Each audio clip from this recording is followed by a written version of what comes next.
Good kick. Excuse me. So today's my 40th birthday, hence the indulgence of the birthday cake I'm going with right now. Society will tell you turning 40 is this huge major milestone. Me personally, it's just a number just like any other birthday. I did want to reward myself with a present, basically because I've been working my tail off lately behind the scenes, behind YouTube, just in personal life in general. I wanted to treat myself to something nice, so I did. I decided to put together the raddest paperboy cabinet you've probably ever seen.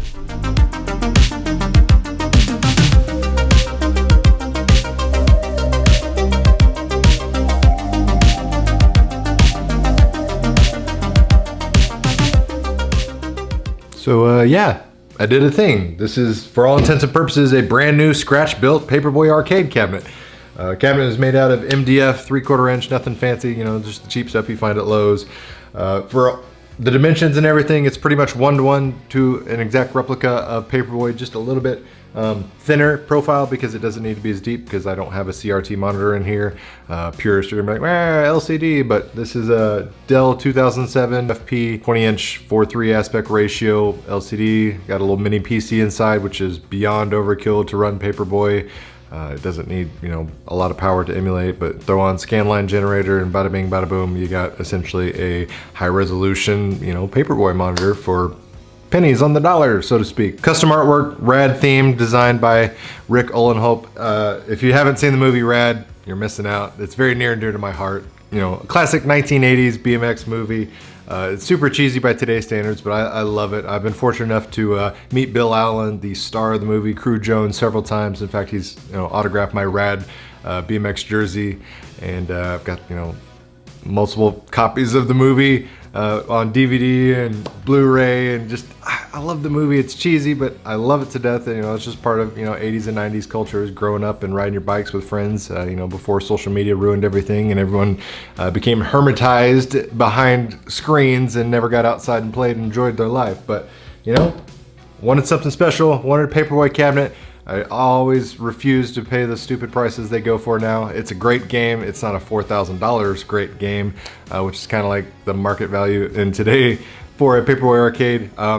I, for a long time, was planning on restoring and refurbish a paperboy cabinet. I've seen a couple in my area come up for sale that have been, you know, turned into other games, but I could, you know, clearly tell it was a paperboy cabinet. So a while back, I decided to buy a paperboy control setup because I knew this is going to be an expensive project, and the controls is probably the most expensive and rarest part of the paperboy arcade cabinet. So if you can find some controls for it, the handlebar controls, then, you know, you're 90% of the way to assembling a paperboy project. So that's what I had in my head. I was like, okay, I'll get the controls first. The next time one of these paperboy arcades that's been converted to something else pops up, I'll buy it, and then I can deconvert it, turn it back into a paperboy cabinet. Well, I got tired of waiting, so I said, hey, you know, let's just assemble my own.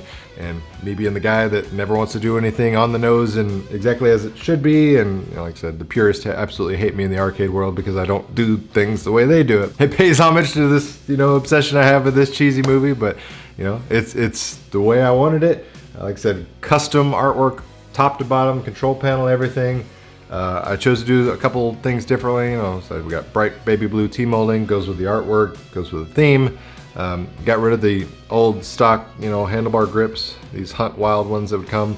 These are just not comfortable. They're super bulky, and just, you know, the ridges, it doesn't feel good on the paperboy handlebars, especially if you're an adult, because the space between the grip and the buttons is very small. It's obviously catered towards children, but as an adult, I'm trying to play this and trying to, you know, get my meaty hand around this and then still hit those buttons, it just feels awkward. So got rid of that, replaced it with the Mongoose Team Blue grips. These are the exact same grips you would have seen on Crew Jones's bike from the movie Rad. So again, wanted to do as much as I could to make sure everything was Rad themed, and tying in with the Crew Jones theme with, you know, Rad and everything.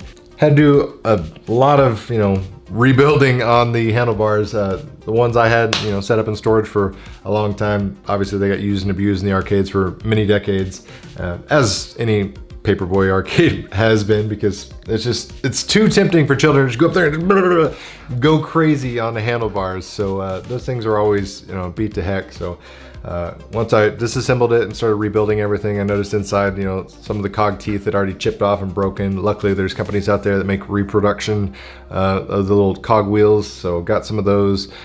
These are made out of aluminum instead of plastic, so peace of mind. I don't have to worry about these chipping in the future. Went ahead and replaced the old potentiometers with new ones. Again, cheap, easy fix, gives you years of peace of mind down the road. Then I converted the handlebar stock connection to accept the PC connection, and I did that with an APAC encoder. Takes the analog signal, converts it, accepts perfectly, and MAME works, you know, extremely well. Did replace the decal there on the handlebar midsection.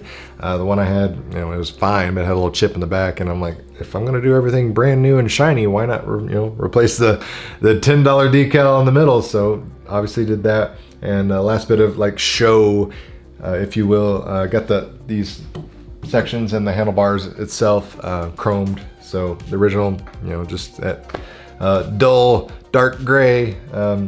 Dingy. Mine wasn't like rusted as bad as I've seen some out there online and in person, but you know, it's not as shiny and beautiful as chrome. So got that done over there by Hot Rod Arcades in Tennessee. They do a great job. They do, you know, pinball powder coating as well, but got those pieces chromed and exchanged.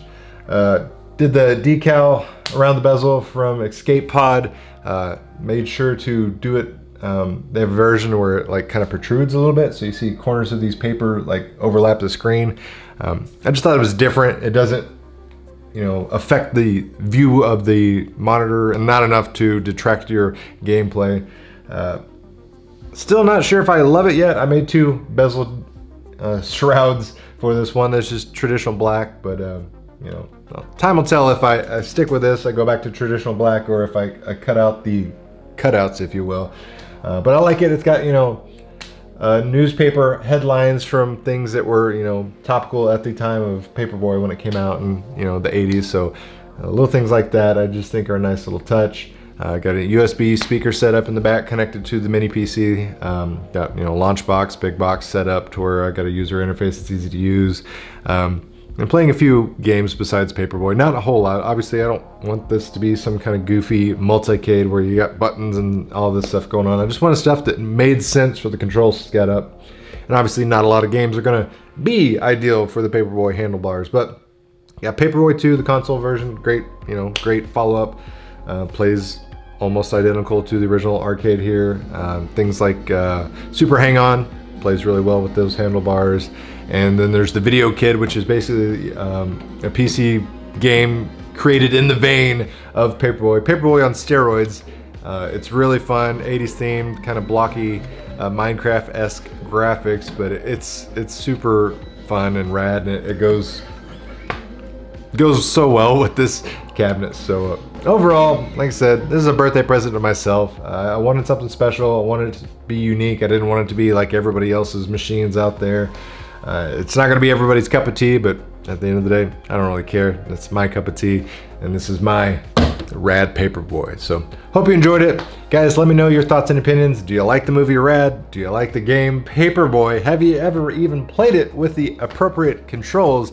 Let me know your thoughts and opinions down in the comments below. If you enjoyed the content, hit that like button. Share this video with your friends if you found the information helpful. And as always, thanks for watching, guys. It really means a lot.